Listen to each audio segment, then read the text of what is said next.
বিসমিল্লাহির রহমানির রহিম। দ্বাদশ শ্রেণী সায়েন্স এ এবং বি এর শিক্ষার্থীরা, তোমরা যারা এখন পর্যন্ত আমাদের ক্লাসে ফিজিক্স ক্লাসে জয়েন করনি তারা দ্রুততম সময়ে জয়েন করে ফেলো। আমি পদার্থবিজ্ঞানের অধ্যায় নম্বর কত মনে আছে? 10 নম্বর অধ্যায়, ঠিক আছে, সেমিকন্ডাক্টর ও ইলেকট্রনিক্স চ্যাপ্টারটা পড়ানো শুরু করেছি। ওকে, যারা উপস্থিত আছো তারা সবাই মনোযোগ দাও। আমাদের ক্লাস টাইম 40 মিনিট, আমাদের অলরেডি 10:04 বেজে গেছে আমার ঘড়িতে। আমি আর অপেক্ষা করতে পারবো না, কারণ আমার পরবর্তীতে তোমাদের অন্য আরেকটা ক্লাস আছে। স্যার, গত দিনের পড়ার পরে আমরা শুরু করব নিষিদ্ধ ব্যান্ড বা ফরবিডেন গ্যাপ, অথবা তুমি বলতে পারো ফরবিডেন ব্যান্ডও বলতে পারো, ঠিক আছে? এটাকে গ্যাপ না বলে তুমি ব্যান্ড বলতে পারো। ওকে, এখন এই ফরবিডেন ব্যান্ড জিনিসটা কি সেটা নিয়ে আমরা আলোচনা শুরু করব আজকে, ঠিক আছে? আচ্ছা, আমি আলোচনার পরে তোমাদের সুযোগ দিব, তোমরা প্রশ্ন করতে পারবা। আর ইতোমধ্যে তোমাদেরকে আবারও একটা কথা বলে দিই, সেটা হলো যে তোমরা চেষ্টা করো সবাই, হ্যাঁ, ক্যামেরা অন করে ক্লাস করার জন্য। আমাদের প্রিন্সিপাল স্যারও কিন্তু আমাদেরকে বলছে যে ক্যামেরা অন করে ক্লাস করতে। যেমন আমাদের ফার্স্ট ইয়ারের স্টুডেন্ট যারা ক্লাস করবে তাদের জন্য কিন্তু খুব শক্তভাবে এটা নিয়ন্ত্রণ হবে। তোমাদেরকে আমি বলতেছি যে তোমরা ক্যামেরা অন করে ক্লাসটা করো, এটা ভালো হবে তোমার জন্য। তার আসল নিষিদ্ধ ব্যান্ড বা ফরবিডেন গ্যাপ কাকে বলে আমরা সেটা দেখবো। স্যার, এখানে তুমি খেয়াল করো, আমরা যদি একটা ব্লক ডায়াগ্রাম আঁকি, সেখানে আমাদের মনে আছে যে আমরা যোজ্যতা স্তর বোঝানো হয়েছিল বা ব্যালেন্স ব্যান্ড এবং কন্ডাকশন ব্যান্ড, এই দুইটা স্তর তোমাকে বোঝানো হয়েছিল পূর্বে। এটা হচ্ছে যোজ্যতা স্তর, আর এটা হচ্ছে পরিবহন স্তর।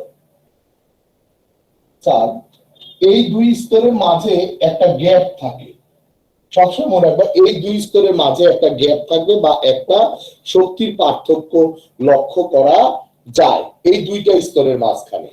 এই যে স্তর দুইটার মাঝে যে গ্যাপটা লক্ষ্য করা যায়, এই গ্যাপটাকে বলা হয় স্যার নিষিদ্ধ শক্তি স্তর বা নিষিদ্ধ ব্যান্ড। তাহলে তুমি প্রথমে একটু পুঁথিগত লেখাটা লেখা নাও। শক্তি স্তরের রৈখিক চিত্রে পরিবহন ব্যান্ড, এইভাবে সরাসরি লেখো, পরিবহন ব্যান্ড ও যোজন ব্যান্ড। স্যার, লেখা বুঝতে পারছো? এর মধ্যবর্তী শক্তির পাল্লাকে, এর মধ্যবর্তী শক্তির পাল্লাকে নিষিদ্ধ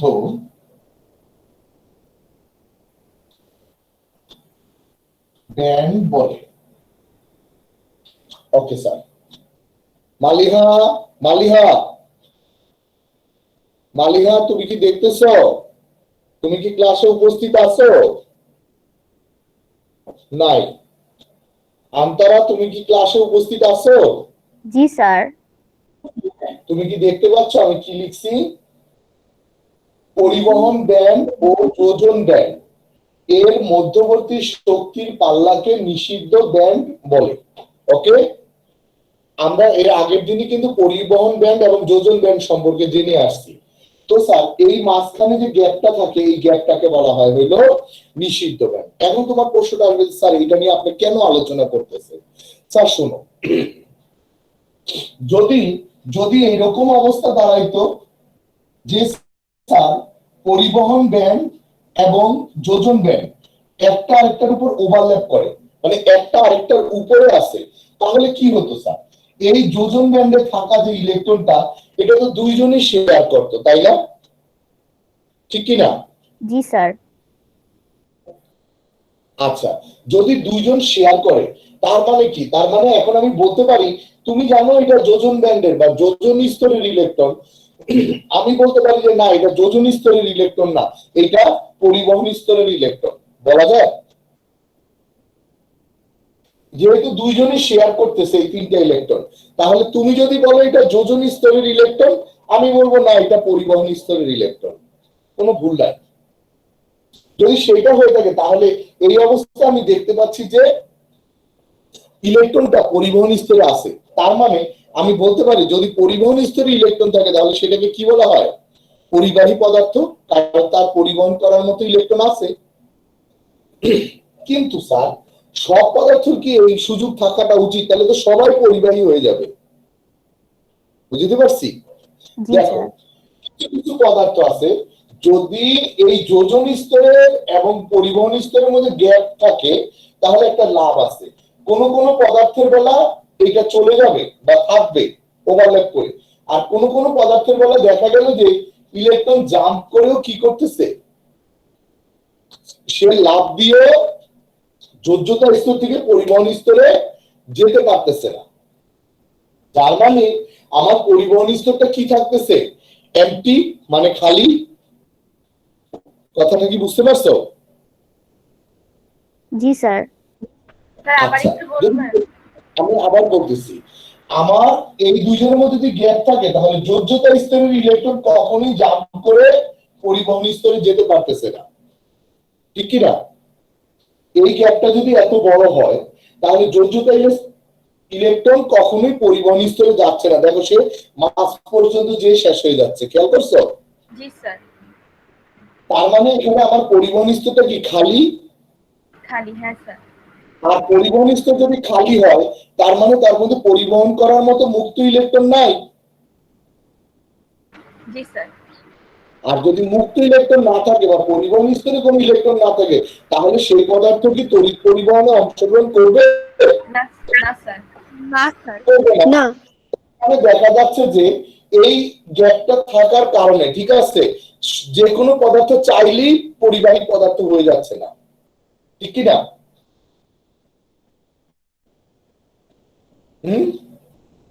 জি স্যার।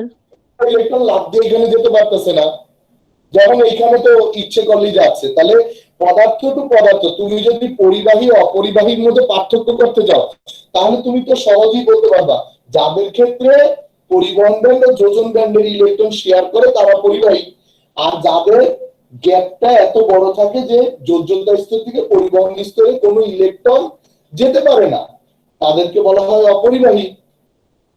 বলা যায় না? স্যার, যোজ্যতা স্তর আর পরিবহন স্তরের মাঝেই কি শুধু নিষিদ্ধ ব্যান্ড থাকবে? ওই যে শক্তির বিভিন্ন ব্যান্ড আছে ওর মাঝে থাকতে পারে না, প্রথম শক্তি স্তর, দ্বিতীয় শক্তি স্তর? না না না মা, শক্তি স্তর আর ব্যান্ড এইটা এক না, এই যোজ্যতা স্তর এক না। তুমি জানো যোজ্যতা স্তর হচ্ছে পরমাণুর মধ্যে সবচেয়ে বাহিরের যে অরবিটটা সেটাকে বলা হয়। তাহলে যোজ্যতা স্তরের নিচে তোমার ওই যে প্রথম স্তর, দ্বিতীয় স্তর, তৃতীয় স্তর যাদের কথা বলতেছো তারা সবাই যোজ্যতা স্তরের নিচে, আর পরিবহন স্তর যোজ্যতা স্তরের বাহিরে। দ্যাট মিনস আমি যদি একটা মানুষ হই আমার শরীরের চামড়াটা সবার বাহিরে, চামড়ার ভিতরে কি হলো না হলো সেটা আমার দরকার না, আমার চামড়ার বাহিরে আর ওই বাতাসের মধ্যে দিয়ে আলোচনা। জি স্যার, এবার বুঝতে পেরেছি। তাহলে এই জিনিসটা তাহলে আমার থাকা জরুরি, এটা জানলাম আমি, এতে একটা নিয়ন্ত্রণ রাখা হলো। এখন তুমি একটা কাজ করতে পারো, এই নিষিদ্ধ ব্যান্ডটা যখন জানলা তুমি এখন একটা কথা বলতে পারো, তুমি এখন তাহলে এদেরকে আলাদা করে দিতে পারো। দেখো আমি তোমাকে একটা ছবি এঁকে দেখাই, প্যারালাল তিনটা ছবি আঁকি, তুমি খুব সহজে হ্যাঁ পদার্থ সম্পর্কে আইডিয়া করতে পারবা। স্যার ইউনিভার্সিটিতে যদি ভর্তি হও প্রথমেই তোমার এই জায়গাটা লাগবে, মানে এই অধ্যায়ে যা পড়াচ্ছি এই জিনিসগুলো সায়েন্সে থাকলে তোমার খুব বেশি দরকার হবে। এই জন্য আমার টার্গেটই হচ্ছে আমি যতটুকু জানি তোমাদেরকে জানানোর চেষ্টা করব। বিকজ অফ তুমি যখন ইন্টারমিডিয়েট পাস করে ইউনিভার্সিটিতে যাবা যেন তুমি ক্লাসরুমে যে হাত করে বসে না থাকো।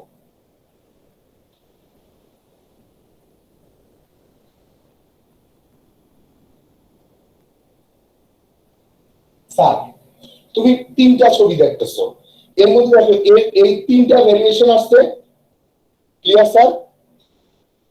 ভেরিয়েশন তিনটা দেখছো, একটাতে ওভারল্যাপ করছে, ঠিক কি না? একটাতে ওভারল্যাপ করছে, আরেকটাতে তুমি খেয়াল করে দেখো দুজনের মধ্যে বিশাল বড় একটা গ্যাপ, খেয়াল করছো? জি স্যার। তুমি আরেকটাতে দেখো গ্যাপটা কিন্তু ছোট। ওকে, আচ্ছা, জি স্যার। এমন যদি এটা হয় তাহলে তুমি এখানে দেখতেছো যোজ্যতা স্তরের ইলেকট্রন এবং পরিবহন স্তর দুজনে শেয়ার করতেছে। তার মানে আমি সহজে বলতে পারি এখানে পরিবহন স্তরে ইলেকট্রন আছে। ওকে, এখানে দেখছো নিষিদ্ধ স্তরটা কত বড়, তার মানে যোজ্যতা স্তরের যে ইলেকট্রন আছে তারা কখনোই কি পরিবহন স্তরে যেতে পারবে? পারবে না স্যার, পারবে না। স্যার? পারবে না। এবার আসো এই অবস্থাটাই দেখো তো, এখানেও কিন্তু একটা নিষিদ্ধ স্তর আছে, ঠিক কি না? কিন্তু স্যার তুমি দেখো এর আগের বার ইলেকট্রন গুলো জাম্প করছিল এতটুকু, ঠিক একই পরিমাণ জাম্প করলে কিন্তু সে কোথায় চলে যাচ্ছে? পরিবহন স্তর। ঠিক কি না? পরিবহন স্তরে। পরিবহন স্তর, কিন্তু এখানে তো নিষিদ্ধ স্তর আছে, তাহলে তো সে যাবে না। কিন্তু যদি তুমি কোনোভাবে এনিহাও কোনো একটা প্রক্রিয়া কিছু করে এই ইলেকট্রনটারে জাম্প করা এখানে নিতে পারো, তাহলে সে তড়িৎ পরিবহন করবে, এবং প্রবাবিলিটি আমাদের বলতেছে যে এটা সম্ভব, ঠিক কি না? জি স্যার। জি স্যার। বুঝতে পারছো? এই যে গ্যাপটা আছে, এই গ্যাপটা এতটাই ছোট, আমি দেখতেছি যে আমার ইলেকট্রনে চাইলে আমি একটু শক্তি দিলেই সে লাফ দিয়ে ওই পারে চলে যেতে পারবে। স্যার তাপ শক্তি প্রদান কথা ক্লিয়ার স্যার? তো আসছো স্যার, তাপ শক্তি, তুমি তাপ শক্তির কথাটা কেন বললা? তুমি অন্য কোনো শক্তির কথা কেন বলো নাই, আমাকে কি বলতে পারবা? না স্যার, তাপ শক্তি জানি শুধু। কত টাকা একটা চকলেট খাবো?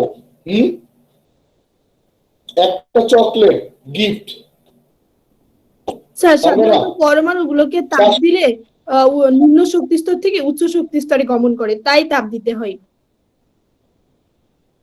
জি স্যার, এটা হলো একটা, মানে এটা সহজভাবে আমরা বড়রা যেভাবে বলবো উত্তরটা, তুমি তো আমার থেকে ছোট, হ্যাঁ, এই জন্য আমি বলতেছি যে আমরা বড় মানে হলে যারা বেশি দিন পড়াশোনা করছে, বুঝতে পারছো, ম্যাচিউর, তাদের ক্ষেত্রে উত্তরটা হয়েছে পদার্থের মধ্যে যদি তুমি কোনো প্রকার শক্তি প্রদান করো, আমি কি বলছি আবার বলতেছি, পদার্থের মধ্যে যদি তুমি কোনো প্রকার শক্তি প্রদান করো, তাহলে সেই শক্তিটা পদার্থ থার্মাল এনার্জি বা তাপ শক্তি হিসাবে গ্রহণ করবে। আমি কি বলছি, পদার্থের মধ্যে তুমি কোনো শক্তি প্রদান করলে সেই শক্তি পদার্থ কি করবে? তাপ শক্তি হিসাবে গ্রহণ করবে। আলিয়া ক্লিয়ার? শুনতে পাইছো? শোনো স্যার, এখন তুমি যে কোনো পদার্থের মধ্যে যে কোনো শক্তি দাও সেটা তাপ শক্তি হিসেবে গ্রহণ করো। সো তুমি যে কথাটা বলছো যে আমরা কোনো পরমাণুর ইলেকট্রন বা পরমাণু যদি এক্সাইটেড হইতে হয় তাহলে সে তাপ শক্তি গ্রহণ করে। ওকে, একই কথা ভিন্নভাবে আমরা বলছি দুইজন। সো তুমি একটা চকলেট বানাইছো আমার কাছে, ঠিক আছে? ওকে, কলেজ খুললে তারপরে খাওয়াবো না, ঠিক আছে? এখন তো আর খাওয়াতে পারবো না। ওকে স্যার, বাকিতে কি সুন্দর পুরস্কার না? সুন্দর হয়ে গেল। তাহলে স্যার এই তিনজনের বৈশিষ্ট্যের মধ্যে আলোচনা করে এই পদার্থটার নাম হচ্ছে পরিবাহী। কি নাম স্যার? পরিবাহী। ইংরেজি নাম কি বলতে পারবা? পরিবাহীর ইংরেজি নাম কেউ বলতে পারবা? Sir conductor. আচ্ছা, স্যার আমি তো একদম মানে এটা একটু পরিবাহী কন্ডাক্টর, বুঝতে পারছো? আচ্ছা, আরেকটা হলো অপরিবাহী। স্যার অপরিবাহীর ইংরেজি নাম কি বলতে পারবা? আমি না ভুলে গেছি। ইনসুলেটর। বাবা, তোমরা তো আমার থেকে অনেক ভালো পড়াশোনায়।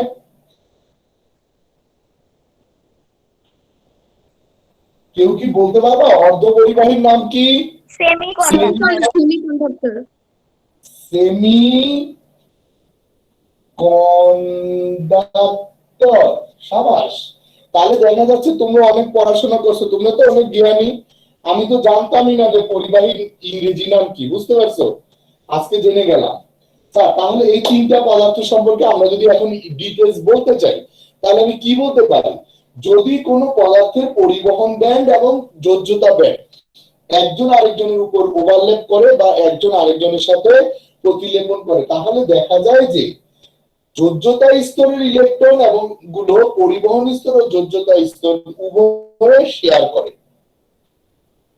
যদি কিছু কিছু পদার্থে যোজ্যতা স্তর ও পরিবহন স্তর কি তারা পরস্পরের উপর কি ওভারল্যাপ, বুঝতে পারছো, করলে যোজ্যতা স্তরের ইলেকট্রন উভয়ে শেয়ার করে।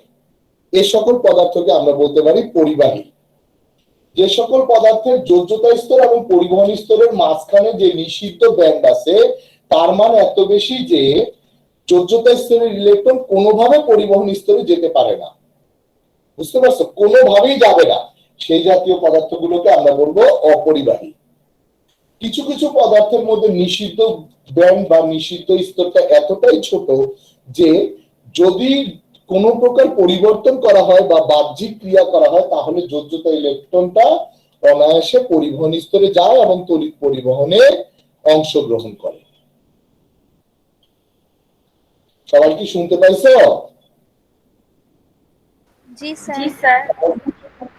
আর এই পদার্থটার একটা ক্যারেক্টার কি, সে প্রাথমিকভাবে অপরিবাহীর মতো আচরণ করে, কোনো ইলেকট্রন নাই, এটা এখানে নাই, কিন্তু তুমি যদি তাকে তাপ দাও বা অন্য কোনো শক্তি দাও তাহলেই সেই ইলেকট্রনটা শিফট করে পরিবহন স্তরে যাবে। আমি কি বলছি কথাটা বুঝতে পারছো? জি স্যার। হ্যাঁ, তুমি যদি তাপ দাও বা কোনো প্রকার শিফটিং করো, ঠিক আছে, বা কোনো প্রকার এনার্জি দাও তাহলে সে কি করবে, শিফট করে ওই স্তরে চলে যাবে। আচ্ছা, যদি আমরা এটা করতে পারি তাহলে আমাদের মধ্যে একটা প্রশ্ন আসে পড়ে এখানে, সেটা হলো এই যে উপরিলেপন ঘটলো, পরিবহন স্তরের পরিবাহী পদার্থ জানলাম, স্যার আমরা যদি বলি যে কোনো পরিবাহী পদার্থের নাম বলো তাহলে কি তুমি বলতে পারবা?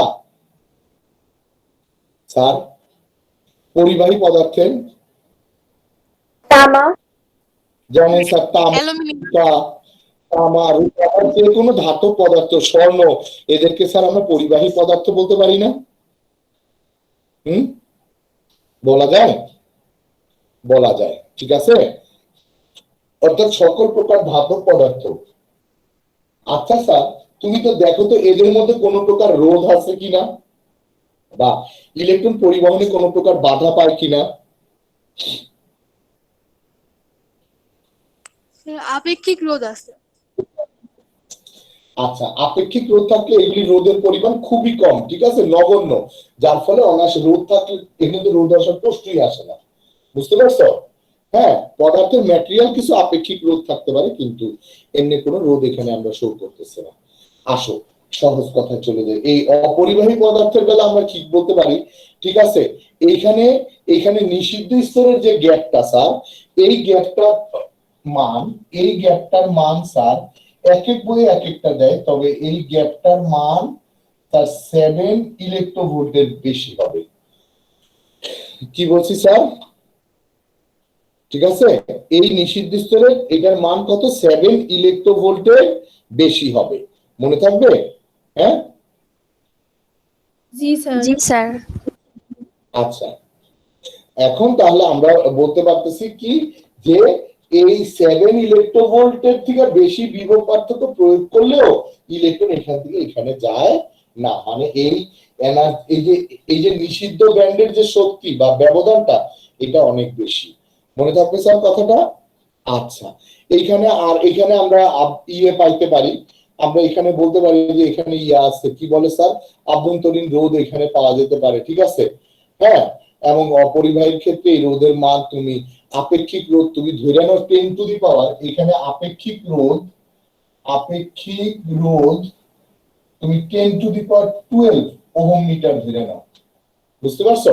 এই এই রেঞ্জ একটা আভাস দিলাম আমি তোমাকে রেঞ্জটা, ঠিক আছে, হ্যাঁ, আর এই শক্তির ব্যবধানটা, ঠিক আছে, 7 ইলেকট্রোভোল্টের থেকেও বেড়ে 15 ইলেকট্রোভোল্ট পর্যন্ত কোন কোন জায়গায় মেনশন করা হয়েছে, বুঝতে পারছো?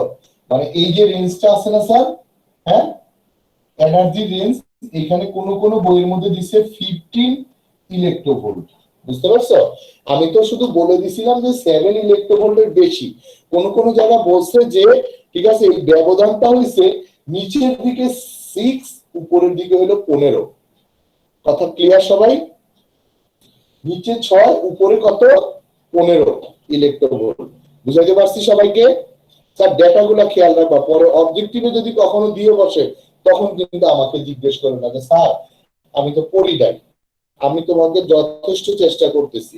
স্যার পরিবাহীর ক্ষেত্রে আপেক্ষিক রোধটা, স্যার এইখানে আপেক্ষিক রোধ বেশি বোঝায় যায়, কিন্তু এইখানে আপেক্ষিক রোধ 10⁻12, আর পরিবাহীর ক্ষেত্রে আপেক্ষিক রোধ মনে রাখবা 10⁻−8 ওহম মিটার, মাইনাস পাওয়ারে থাকবে এটা। মালিহা, মালিহা, আন্তারা, জি স্যার। আর এই ডেটাগুলো লিখে রাখো কিন্তু সুযোগ করে, বুঝছো? জি স্যার, লিখেছি এগুলো স্যার। কিন্তু দরকারি স্যার, এগুলো দরকারি, ঠিক আছে? কারণ তুমি অবজেক্টিভ পরীক্ষার আমি যে ডেটাটা দিচ্ছি এটা হলো সাধারণ দপনের বই থেকে, যেটা রিড আউট বই দেশের ম্যাক্সিমাম স্টুডেন্ট ব্যবহার করে। ফলাফল কি? পরীক্ষায় যদি প্রশ্ন এটা থেকে হতেই পারে, তাহলে এটা দিলা। এবার আসো অর্ধপরিবাহী সম্পর্কে আমরা জানি, ঠিক আছে? অর্ধপরিবাহী পদার্থগুলোর ক্যারেক্টার তো তুমি বুঝতে পারছো। আর তার এই নিষিদ্ধ ব্যান্ডে এটার ক্ষেত্রে আপেক্ষিক রোধ কত হতে পারে? এটার ক্ষেত্রে আপেক্ষিক রোধ 10⁴ ওহম মিটার, এই রেঞ্জে হবে আপেক্ষিক রোধ, ঠিক আছে? এটা কি হবে? 10⁴ ওহম মিটার আপেক্ষিক রোধ হতে পারে। আর স্যার এই যে ব্যান্ড তফাৎটা আছে না স্যার, এই যে শক্তির যে তফাৎ, ঠিক আছে, এই তফাৎটা স্যার -4 লিখেছেন? -4, হ্যাঁ, 10⁻⁻4। আর এইটার ক্ষেত্রে মনে রাখবা 1.1, ঠিক আছে, 1.1 ইলেকট্রোভোল্ট এর কম। অর্থাৎ এই যে গ্যাপটা তুমি পাবা, ঠিক আছে, সেমিকন্ডাক্টরে এই নিষিদ্ধ স্তরের যে গ্যাপ, এটা 1.1 ইলেকট্রোভোল্টের কম হবে। ওকে? জি স্যার। লিখতে পারছো সবাই? এই ডাটাগুলো, স্যার। এই ডাটাই তোমার দরকার হবে যদি তোমার কোনো অবজেক্টিভ হয়। অবজেক্টিভে এই ডাটাটাই তোমার দরকার হবে। এবং তুমি এখন আর ওই যে বাচ্চাদের মতো পরিবাহী অপরিবাহী বুঝাবে না, যে তড়িৎ পরিবহন করলে পরিবাহী, না করলে অপরিবাহী। এখন তুমি কিন্তু ডেটা সহ, বুঝাইতে পারছি? তুমি এই জিনিসটা পারফেক্টলি বলবা। এখন আমার টার্গেট হলো এই অর্ধপরিবাহী পদার্থ কি, সেটা নিয়ে আমরা আলোচনা করব। স্যার অর্ধপরিবাহী পদার্থ, আমি এই অংশটা মুছে ফেলি। হ্যাঁ,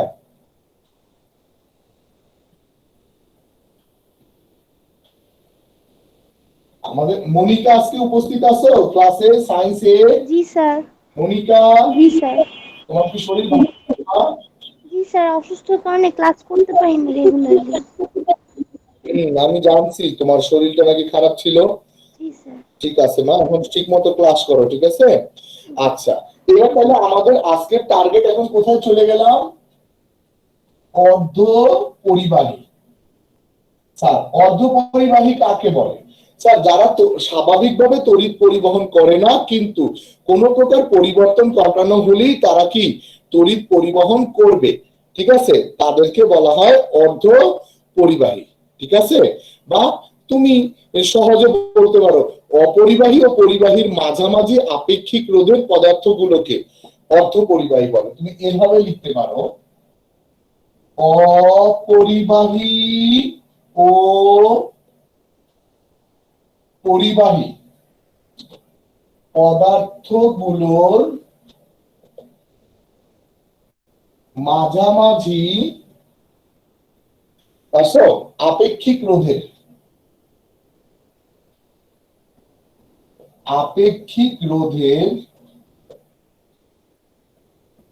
কয়েকটি পদার্থকে অর্ধ পরিবাহী বলে। যেমন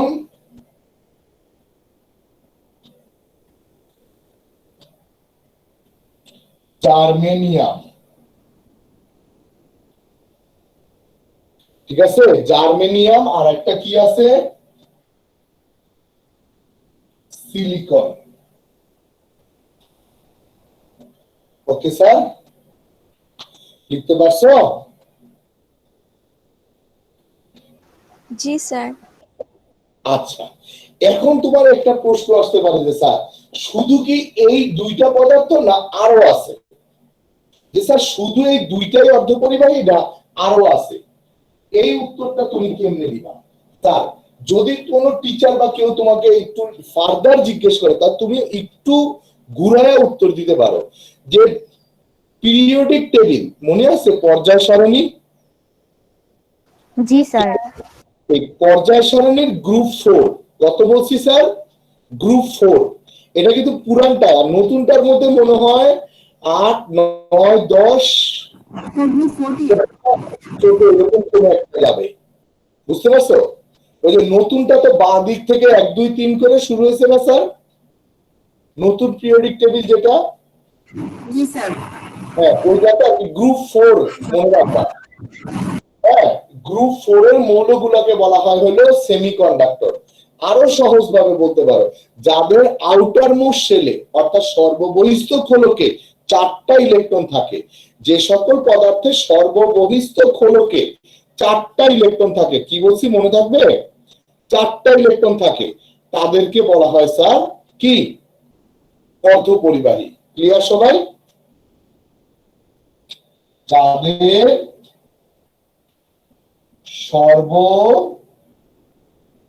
সর্ববহিস্থ খোলকে 4টি ইলেকট্রন থাকে, তাদেরকে অর্ধপরিবাহী বলে। স্যার খুঁজে বের করতে এখন সুবিধা না? হ্যাঁ, গ্রুপ 4 বুঝতে পারছো? আচ্ছা, 1324 অহনা হক জুথি। জুথি তুমি একটু মাইক্রোফোনটা অন করো তো। জি স্যার। আচ্ছা জুথি, তুমি আমার সাথে একটু শেয়ার করো যাদের সর্ববহিস্থ খোলকে 4টা ইলেকট্রন থাকে তারা কোন ধরনের বন্ধন গঠন করে? মানে রাসায়নিক বন্ধন, তড়িৎযোজী বন্ধন, সমযোজী বন্ধন, ধাতব বন্ধন, হাইড্রোজেন বন্ধন, ভ্যান ডের ওয়েলস বন্ধন, কোনটা? সর্ববহিস্থ খোলকে 4টা ইলেকট্রন থাকে। ওকে, সমযোজী করে। সমযোজী করে, সঠিক অ্যান্সার জুথি, তুমি সঠিক অ্যান্সার দিছো। সেটা হলো যে যাদের সর্ববহিস্থ খোলকে 4টা ইলেকট্রন থাকে তারা সাধারণত সমযোজী বন্ধন গঠন করে। গুড। আচ্ছা আমি বোর্ডটা মুছে ফেলতে চাচ্ছি।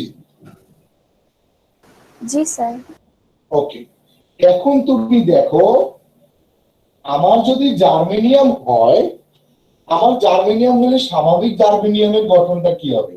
এই হলো একটা জার্মেনিয়াম, তার বহিস্থ খোলকে 1 2 3 4। এখন এই জার্মেনিয়াম যদি একটা কেলাস গঠন করতে চায় তাহলে সে কি করবে বলতো? এই জার্মেনিয়াম করবে কি তার পাশে আরো 4টা জার্মেনিয়াম দিল, 1 2 3 4। পাইছো স্যার? 1 2 3 4। এই যে এই 4 জনের 4টা ইলেকট্রন, ঠিক আছে স্যার? 4 জনের কাছ থেকে 4টা ইলেকট্রন নিয়ে সে কি করতেছে? শেয়ার করতেছে না? খেয়াল করো, এই যে এক জোড়া এক জোড়া এক জোড়া এক জোড়া, এখানে কয় জোড়া হলো? 4 জোড়া না স্যার? জি স্যার। তাহলে আমরা 4 জোড়া পেলাম। তারপরে অষ্টক রুল কি বলে? প্রতিটা পরমাণু চায় তার সর্ববহিস্থ খোলকে কয়টা ইলেকট্রন রাখার জন্য? কয়টা? 8টা। এই 8টা ইলেকট্রন রাখতে চাওয়ার যে প্রবণতা, এটার নাম কি? অক্টেট কি? অষ্টকপূর্ণতা। অষ্টকপূর্ণ। তাহলে এই জার্মেনিয়াম কি অষ্টকপূর্ণ করলো? করছে। সে কি সমযোজী বন্ধন গঠন করছে? করছে। বুঝতে পারছি? এভাবে তাহলে শুধু যদি একটা বিশুদ্ধ জার্মেনিয়ামের কেলাস বানাইতে চাই তাহলে ঘটনাটা এটা ঘটবে না স্যার?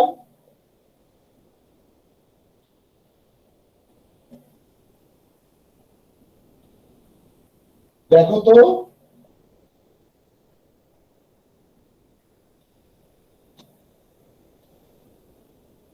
তা হয়েছে, দেখছো? সবাই সবার সাথে শেয়ার করতেছে না স্যার? জি স্যার। ওকে, এটা তো আমি একটা পৃষ্ঠ দেখাইছি, তাহলে এটা চতুস্থলকীয় হবে। চতুস্থলকীয় মানে বুঝো স্যার? ওই যে কিউব আছে না, তোমরা একটা গেমস খেলো না, লাল নীল বিভিন্ন ধরনের রঙের ব্লক থাকে।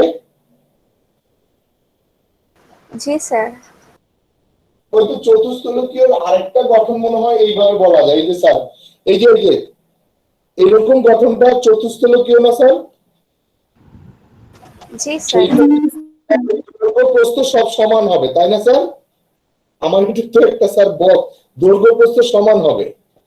আচ্ছা, তাহলে অর্ধপরিবাহী সম্পর্কে আমরা জানলাম, আমরা জার্মেনিয়াম পেলাম, সিলিকন পেলাম, এবং তাদের ক্ষেত্রে আমরা কি পেয়ে গেছি, ঠিক আছে, পার্থক্যটাও পেয়ে গেলাম।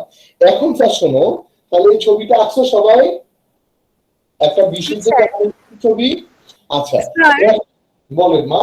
কার্বনও কি অর্ধপরিবাহী হয়? কার্বনের তো 4টা ইলেকট্রন আছে শেষে। কার্বনও হয়, তবে এখানে আমরা জার্মেনিয়াম আর সিলিকন নিয়ে বেশি কথা বলবো।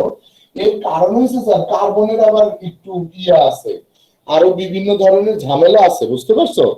মানে অর্ধপরিবাহী হিসাবে কার্বনটা আমরা বেশি ব্যবহার করতে দেখি না, তার আরো কিছু ধর্মের সমস্যা আছে, বুঝতে পারছো? সবচেয়ে বেশি ব্যবহার হয় হইলো তোমার ইয়েটা, এই জার্মেনিয়াম আর সিলিকন, বুঝছো? Okay sir. আমি কিন্তু তোমাদের সহজে সমাধান করে দিছি। গ্রুপ 4 এর মৌল, গ্রুপ 4 এ যে আছে তারই তুমি বলতে পারবো অর্ধপরিবাহী, বুঝাইতে পারছি? ওকে, এবার আসো, এই অর্ধপরিবাহী আবার কয় প্রকার? 2 প্রকার। হ্যাঁ,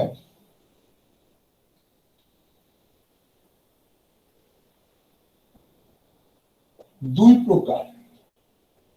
একজন কি বিশুদ্ধ, বিশুদ্ধ অর্ধপরিবাহী, আর আরেকজন হলো দূষিত।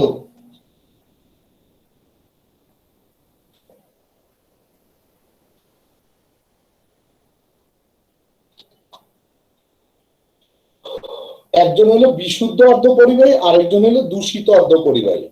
লিখছো স্যার? জি স্যার। আচ্ছা, বিশুদ্ধ আর দূষিত স্যার, এই দুইটা যখন নাম শুনলা, ঠিক আছে, এখন তোমার এই দুইটা নামের ক্ষেত্রে একটু চেঞ্জে আসো স্যার। বিশুদ্ধ অর্ধপরিবাহকের ইংরেজি নামটা কি হওয়া উচিত? ঠিক আছে, হ্যাঁ, এটার ইংরেজি নাম হচ্ছে ইনট্রিনসিক সেমিকন্ডাক্টর। কি বলছি স্যার? ইনট্রিনসিক সেমিকন্ডাক্টর, মনে থাকবে। বিশুদ্ধ অর্ধপরিবাহকের ইংরেজি নাম হচ্ছে ইনট্রিনসিক সেমিকন্ডাক্টর, মনে থাকবে। হ্যাঁ,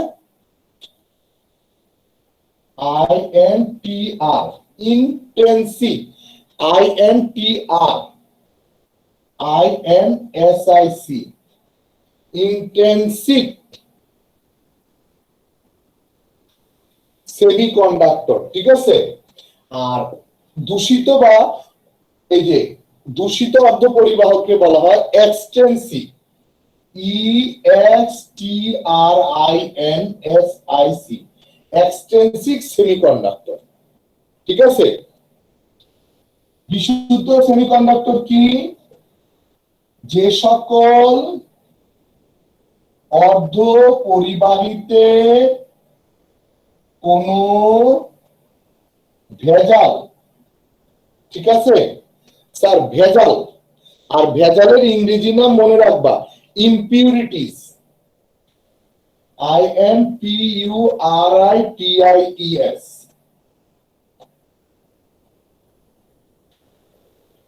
যুক্ত করা হয় না, তাদেরকে বিশুদ্ধ অর্ধ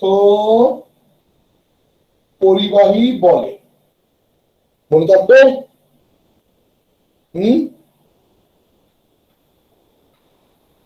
জি স্যার। এই ক্ষেত্রে তুমি বলতে পারো ওই যে কার্বন, জার্মেনিয়াম, তারপরে কি সিলিকন, টিন ইত্যাদি। ঠিক আছে স্যার?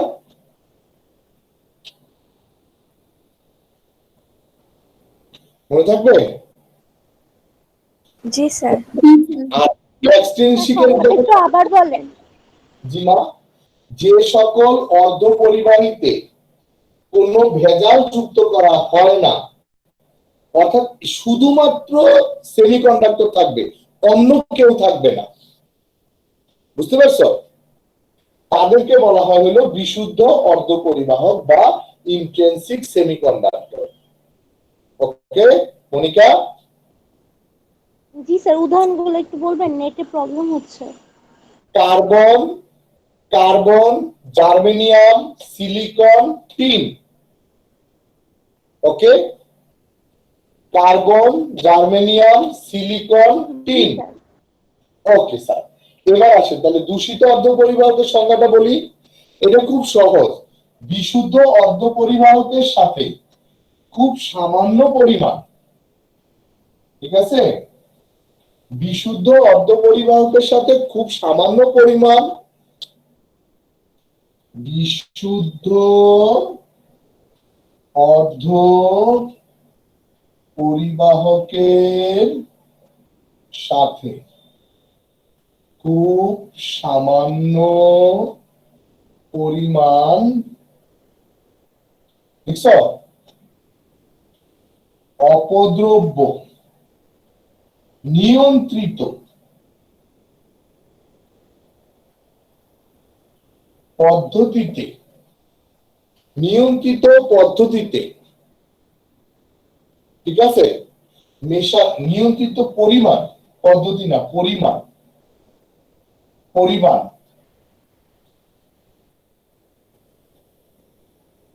যুক্ত করলে, ঠিক আছে, যে নতুন